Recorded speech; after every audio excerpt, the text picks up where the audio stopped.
মাকে আমি বলছি যে মা তুমি কিন্তু চিন্তা করো না, হবে তো গল ব্লাডারের অপারেশন, ল্যাপ্রোস্কোপি, বাট আমার নিজেরই টেনশন হচ্ছে। Good morning and welcome to our channel. আশা করি তোমার সবাই ভালো আছো। চলে এসেছি নতুন একটা ব্লগ নিয়ে। চলো আজকের দিনটাকে স্টার্ট করা যাক। তো আজকে সকাল সকালই মাকে নিয়ে যাচ্ছি হসপিটালে। কাল রাতে মার খুব পেন উঠেছিল, তো কালকেই রাতে বললাম যে মা চলো, তো মা বললো না আজকের দিনটা ওয়েট করি, কাল সকালে যাব। তো কালকে রাতে ডাক্তারকে ফোন করলাম। ডাক্তার বললো যে খুব যদি পেন হয়, মানে না সহ্য করতে পারে, তাহলে মানে আজকেই ওটি করে দেবে দুপুরবেলা। তো মাকে বললাম দেখো তুমি সহ্য করতে না পারলে মানডে অব্দি ওয়েট করার দরকার নেই, কারণ ডাক্তারই বলেছিল মানডে ওটি করবে। এবার কাল রাতে দেখলাম মার খুব পেন হচ্ছে, তো আজকেই সকালবেলা ওই জন্য নিয়ে যাচ্ছি। অলরেডি রেডি হয়ে গেছি, বেরোবো। 10টার মধ্যে বলেছে ভর্তি হয়ে যেত, তো এখন বাজে মোটামুটি 8:30। তো আমরা এই বেরিয়ে যাব। মাকে নিয়ে বেরিয়ে গেছি, এখন বাজে 9:15। মা টেনশন হচ্ছে না তো? না না, এখন একটু ব্যথাটা আছে, কম আছে, সহ্য করতে পারছো? হ্যাঁ পাচ্ছি। তো চলে যাচ্ছি। মার সকালবেলা হলে একটু কমছে, আবার রাত্রিবেলা হচ্ছে সেই পেন হচ্ছে কালকে রাতে। তো আমরা কোনো রিস্কই নিইনি, তো চলে যাচ্ছি। আজকে সম্ভবত ওটি করে দেবেন। তো চলো তোমাদেরকে পরে জানাচ্ছি। বাড়িতে আমাদের ওই দিদি এসছে, তো দিদিকে বললাম আমরা মাকে অ্যাডমিট করিয়ে দেখি ওখানে কি পরিস্থিতি, সেই বুঝে তোমাকে ফোন করছি, তুমি ততক্ষণ একটু থাকো। বাবাকেও বলে এসছি, বাট বাবা তো অত মানে ওই ধস্তাধস্তি করতে পারবে না বিঙ্গোর সাথে। তো দিদি বললো ঠিক আছে। দিদি বললাম তুমি থাকো, আমাকে ফোন করবে বেরোনোর আগে, নাহলে কিছুক্ষণ একটু বেশি থাকো, আমরা চেষ্টা করবো তাড়াতাড়ি চলে আসার। তো দিদি আছে। বিঙ্গো দেখলাম বেরোনোর সময় ঘুমাচ্ছে, তো দেখি আমি কখন আসতে পারি। যদি দেখ, কারণ ডাক্তার বললো মায়ের আজকে কোনো টেস্ট কিছু করতে হবে না, জাস্ট অ্যাডমিট করবে। তো দেখি অ্যাডমিশন হয়ে গেলে যদি ওরা বলে যে আর কোনো প্রসিডিওর নেই, দেন আমি চলে আসবো, তারপর আবার ওটির সময় যাব। মায়ের অলরেডি অ্যাডমিশন হয়ে গেছে, তো মাকে অলরেডি রুমে দিয়ে আসলাম। দিয়ে আমি আর আবার নিচে একটু ওয়েট করছি। তো হয়েই গেছিলো, কিন্তু নার্স বললো যে ডক্টর আসছেন, তো ওনার সাথে একটু কথা বলতে হবে, দেন একটা সিগনেচার করবো। আর উনি অলরেডি আমাকে ডাক্তার সাথে ফোনে কথা হয়েছে, উনি 2:30টার সময় টাইম দিয়েছে। তো ডাক্তার আসলে সামনাসামনি আরেকবার ফাইনাল জেনে নিই, তো ওর জন্যই আমরা এখানে ওয়েট করছি। তো হয়ে গেলে তারপর বাড়ি চলে যাবো, তারপর আবার দুপুরবেলা আসবো ঠিক টাইম। আমি এই বেরালাম, মার ওখানে সব হয়ে গেছে, সব সাইন টাইন করে দিয়ে আসলাম। ওটির আগে সাইন হবে। এবার ডাক্তার তো মাকে বলেছে 2:30টার সময়, আমার সাথে সকালে কথা হয়েছিল। তাও আমার একবার কি মনে হলো, আনলাম যাই একবার আমি ওই ফ্লোর ম্যানেজার, মানে ওটির ফ্লোর ম্যানেজারের সাথে কথা বলে আসি। তো গেলাম, তো ওনারা আমার সামনেই ডাক্তারকে ফোন করলেন। তো ডাক্তার বললেন 2:30 থেকে ওটি স্টার্ট হবে, মায়ের আগে একজন আছে। আর মায়ের টাইমিং দিলেন 4টে। আবার ওনারা বললেন যে আগেও হয়ে যেতে পারে, আপনারা মোটামুটি রেডি থাকবেন, আমরা কল করবো। আর আমার বাড়ির এখান থেকে তো 15 মিনিট লাগে। তো আমি ওনাদেরকে বললাম আমরা রেডিই থাকবো, আপনি কল করবেন, তখন আমরা আসবো। বললো ঠিক আছে। তো যাচ্ছি এখন বাড়িতে, দেখি বিঙ্গোর গিয়ে কি অবস্থা। বাড়ি এসে ফ্রেশ হয়ে একটুখানি শুয়ে নিয়েছিলাম। এসে দেখি বিঙ্গো এখন চুপচাপ বসে আছে, কিচ্ছু ডিস্টার্ব করেনি। আমরা বাড়ি আসার পর ও চিৎকার শুরু করেছে। বাড়ি এসে বিঙ্গোকে বাথরুমে নিয়ে গেলাম, তারপরে টয়লেট করলো। ও পুরো চুপ করে শুয়েছিল, একটু জ্বালায়নি, ভালো ছেলে একদম। আমরা ঢোকার পর থেকে জ্বালাচ্ছে, মানে কামড়া কামড়ি শুরু করেছে। বাবা বলছে চুপ করে শুয়েছিল রে, কিচ্ছু করেনি, কোনো দুষ্টুমিই করেনি।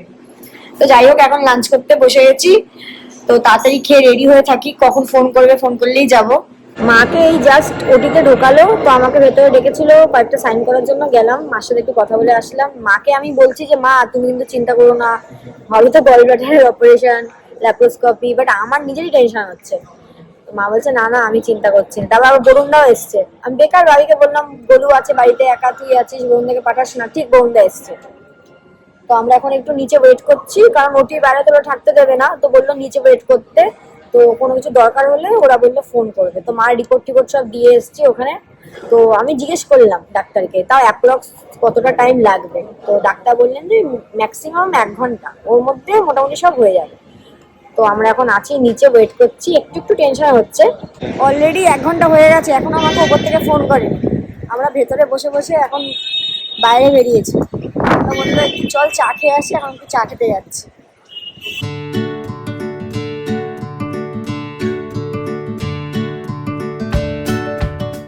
এই আমরা বাড়ি ফিরছি। মার তো উটি হয়ে গেছে ভালো ভালোই, ডাক্তারের সাথে কথা হলো, সব ঠিকই আছে। শুধু মাকে বেঁধে দেওয়ার পর একটু পেন হচ্ছিল, ওটা তো হবেই, তো নর্মাল। ডাক্তার বললো ওটা তো একটু হবেই। বাট যেটা ভালো কথা হলো যে ভালোভাবে তো হয়ে গেছে। হ্যাঁ ভালোভাবে হয়ে গেছে, একটু মার পেন হচ্ছে, বাট রিলিফ। এরপর তো পুরো রিলিফ পাবে না, আমরা নিশ্চিন্ত হলাম। ও হবে হবে হবে করছিল, রোজ একটু একটু ব্যথা হচ্ছিল। তো যাই হোক ভালোভাবে সব হয়ে গেল।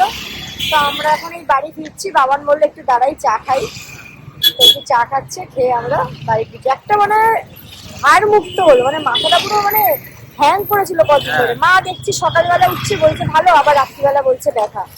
ডাক্তারকে বলছি, ডাক্তার বলছে ডাক্তার তো 22 তারিখ দিয়েছে, কারণ ডাক্তাররা তো অতি থাকে। আর কালকে রাতে যদি মার ওরকম পেনটা না হতো, আজকেও হয়তো সেই মাইন্ডেই হয়তো হতো, তাহলে মানডেই হতো, আজকে তো হতো না। ডাক্তার বলছে দেখুন যদি সহ্য করতে পারে তাহলে মাইন্ডে করবো, আর না আমি আর রিস্ক নেবো না, এখনো মানে 2 দিন মাঝখানে বাকি। তো যাই হোক, মার 2:30টার সময় হবার কথা ছিল, বাট হলো মোটামুটি 5টার সময় মাকে ওটিতে ঢোকালো। হ্যাঁ, 1 1 ঘন্টা লেগে গেছে। 1 ঘন্টা বেশি, 6টা 15 নাগাদ ডাকলো আমাদেরকে। আমাদেরকে দেখিয়েও দিল, মানে যে মানে গলব্লাডারটা দেখিয়ে দিল, ওটা বের করলো, স্টোন গুলোও দেখালো। আমাকে আবার বলছে আপনি কি বাড়ি নিয়ে যাবেন স্টোন? আমি বলছি না না, আমি বাড়ি নিয়ে যাবো না। তো যাই হোক, আশা করি মাকে বলেছি, মার তো পুরো জেনারেল অ্যানাস্থেসিয়া হয়েছে, তো মাকে বলেছি যে তুমি একটু বেটার ফিল করো, মার কাছে ফোন আছে, এরকম ভালো লাগলে রাত্রিবেলা আমি কথা বলবো, তুমি আমাকে ফোন করো, আগে তুমি রেস্ট করো। আর ডিসচার্জের ব্যাপারে তো এখনো কিছু বলেনি, বাট স্যারের সাথে আমার একটা কথা হয়েছিল যে মানে একদিন রেখে কালকে ডিসচার্জ করবে। এবার দেখা যাক, কালকে বুঝতে পারবো। কালকে করে দেবে, আশা করছি কালকে, হ্যাঁ আশা করছি কালকে করে দেবে। আদো আদো আদো আদো আদো, এ দেখো এসেই আদর খাচ্ছে বাবু। বাবা জানিয়েছে একটু আজকে? না না, একটুও জ্বালায়নি। আমরা থাকলেও জ্বালায়। এরকম করছে, একবার ওইদিকে তাকাচ্ছে, আবার মানে দরজা একবার দিয়ে আমার তাকাচ্ছে? দিকে তাকাচ্ছে, একবার দরজা দিকে, ওই বাইরে সবাইকে যেরকম করে আবার আমার দিকে একটু দেখলো, চা খেতে দেখছে যেগুলো করেনি না। বাবা তোমার ভালো রিভিউ দিয়ে দিয়েছে তো, তুমি একটু দুষ্টুমি করোনি, এত ভালো তুমি শোনা, এত ভালো। এই তো এসে গেছি, এই তো এসে গেছি, আর তো যাবো না।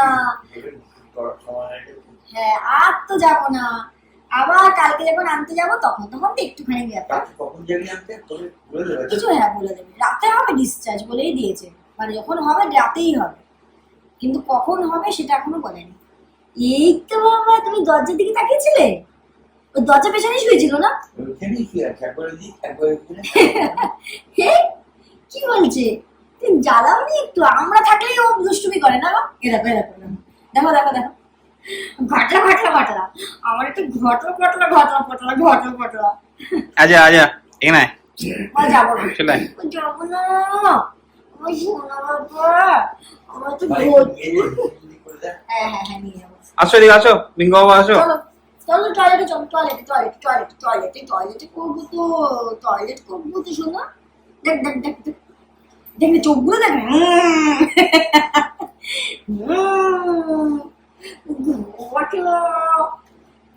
সৌভিক ডাকছে। আরে সৌভিক গেছে, যা সৌভিক গেছে, যা আরে সৌভিক গেছি একটু আদর খেয়ে যা। আরে সৌভিক ডাকছে, দেখ ওই ওই যে এখন সৌভিকের কাছে আদর খাবে, যাও যাও। আসতে দেখিস বাবার ঘাড়ের ওপর না চাপে। আচ্ছা দেখেনি বাবা সারাদিন, যে সারাদিন বাবা দেখেনি, একটু আদর কর ভালো করে।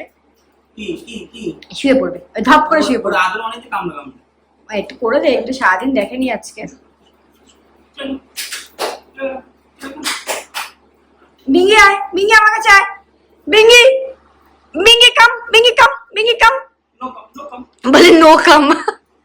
বিঙ্গি আয় আয় আয়, বিঙ্গি আয়, তুই ছাড় বিঙ্গি আসবে, এখন তোর কামড়াবে। আসো আসো আসো আসো আসো আসো আসো, আদর আদর কর একটু, আবার কি চাই, আজকে পাইনি সারাদিন, ভালো করে আদর কর। শান্ত হও, শান্ত হও। শান্ত কি শান্ত? ওরে বাবা, এত আদর, এত আদর। শুয়ে পড়ে যাবে তুই, কি কি কি কি কি কি কি চাই, কি চাই, কি চাই?